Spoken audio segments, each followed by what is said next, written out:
আসসালামু আলাইকুম, আমি আনাস শিকদার তোমাদের মাঝে হাজির হয়েছে ত্রিমাত্রিক বস্তুর গল্প 5 নম্বরের অনুশীলন অঙ্ক নিয়ে। তো বলা আছে একটি ট্রাকে 12 foot into 6 foot into 8 foot জায়গায় কার্টন ভরে পরিবহন করা যায়। প্রতিটি কার্টনের আকার 2 foot into 2 foot into 1 foot হলে মোট কয়টি কার্টন পরিবহন করা সম্ভব। তো এই জায়গায় আসলে তোমাদের চাইছে কি এই ট্রাকের আয়তন থেকে এই কার্টনের আয়তনটা ভাগ করে দিলে যতটুকু বেরাবো অতটুকু কার্টনে পরিবহন করা সম্ভব। তো প্রথমে আমরা লিখব ট্রাকের আয়তন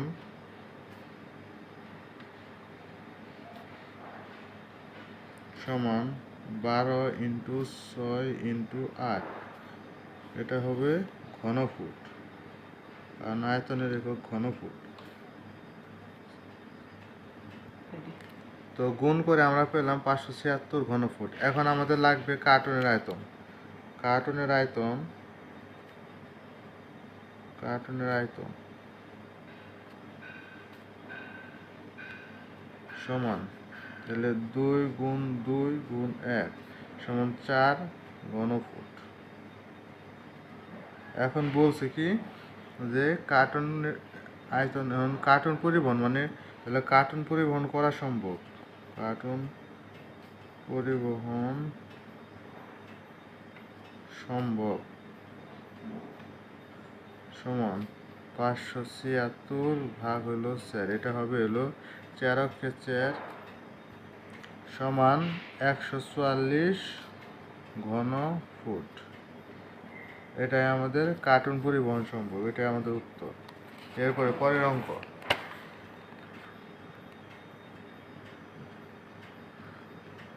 পরের অঙ্কে বলা আছে নিচের চিত্রের কাগজটির মতো 200টি কাগজ একটির উপর আরেকটি রেখে একটি কাগজের স্তূপ তৈরি করা হলো।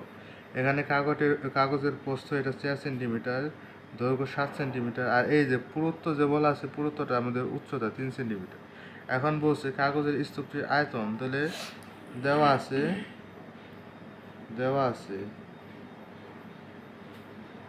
আছে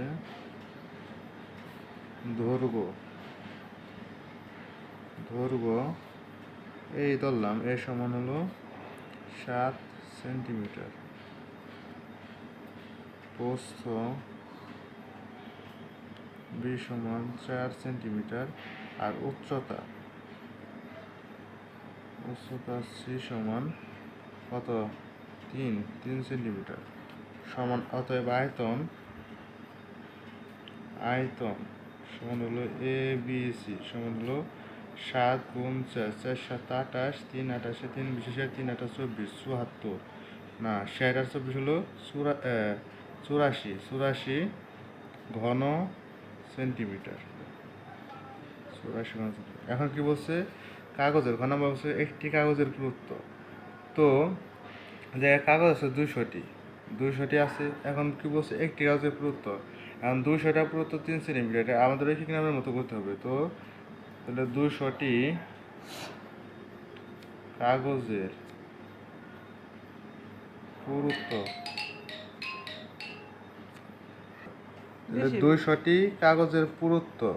পুরুত্ব 3 সেন্টিমিটার। তাহলে একটি কাগজের পুরুত্ব তাহলে হলো উপরে থাকবো 3, নিচে হবে 200 সেন্টিমিটার। তো আমরা ভাগ করে পেলাম 0.015, তার মানে 0.015 সেন্টিমিটার। এবার 7 নম্বরে বলা আছে নিচের ছবিতে A4 সাইজের কাগজের একটি প্যাকেট দেওয়া আছে। এখানে A4 সাইজের কাগজ, কালার হলো হোয়াইট। A4 এটা হলো আমাদের প্রস্থ, এটা হলো দৈর্ঘ্য 210 297, এটা 80 GSM মানে হলো গ্রাম স্কোয়ার মিটার, 80 স্কোয়ার মিটার, এটা হলো 500টা শীট। এখন কি বলছে প্যাকেটে কী কী লেখা আছে দেখো এবং সেই অনুসারে নিচের সারণীটি পূরণ করো। একটি কাগজের দৈর্ঘ্য হলো 297, এটা হলো মিলিমিটার তো দেওয়া আছে। আবার একটি কাগজের প্রস্থ হলো 210। এখন কিছু কাগজের রং হলো সাদা, হোয়াইট। কাগজের প্রতি বর্গ মিটারে ওজন হলো 80 গ্রাম। আর কি বলছে প্রতি প্যাকেটে কাগজ সংখ্যা হলো যে 500টি শীট লেখা, তার মানে 500টি।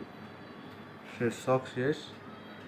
এবার নিচে আসি, কি বলছে নিচে প্রশ্নগুলো উত্তর দাও। একটি কাগজের ওজন, এখন ওজন আমাদের আসলে হলো কাগজে 80 জিএসএম, মানে হলো গ্রাম স্কোয়ার মিটার। তাহলে আমাদের আগে হলো 1 বর্গ মিটারের ওজন যতটুকু ততটুকু আমাদের দেওয়া আছে 80। এখন আমাদের কি বলছে একটি কাগজের ওজন 1 বর্গ মিটারে 80 না 80 দেওয়া আছে, মানে 1 বর্গ মিটারে আমাদের ওজনটা বের করলেই হবে। কতে বলা আছে একটি কাগজের ওজন কত। এখন দেখো সমাধানটা দেখো, একটি কাগজের ক্ষেত্রফল আগে বের করি, কারণ দৈর্ঘ্য প্রস্থ দেওয়া ছিল, ক্ষেত্রফল হবে 297 ইন্টু 210। তাহলে এটা আবার 1000 দিয়ে ভাগ করছে কারণ মিটার নিচ্ছে, তাহলে 297 1000 দিয়ে ভাগ করলে 0.297, আর 210 করলে হয় 0.210। এটা এই দুইটা গুণ করলে হয় 0.062 বর্গ মিটার। এখন 1 বর্গ মিটার কাগজের ওজন 80 গ্রাম, এই জায়গায় দেওয়া ছিল, এই যে জায়গায়। তাহলে 0.062 বর্গ মিটার কাগজের ওজন 80 গুণ 0.062 সমান 4.96 গ্রাম। এটাই হলো একটি কাগজের ওজন। আর একটি কাগজের ক্ষেত্রফল আমরা এত পেয়েছিলাম গেল। এখন কি বলছে পুরো প্যাকেটের ওজন, তাহলে হলো একটি মানে 500, পুরো প্যাকেটে আছে 500টি কাগজ, 500টা শিট এই যে জায়গায়। তো একটি কাগজের ওজন কত ছিল 4.96 গ্রাম।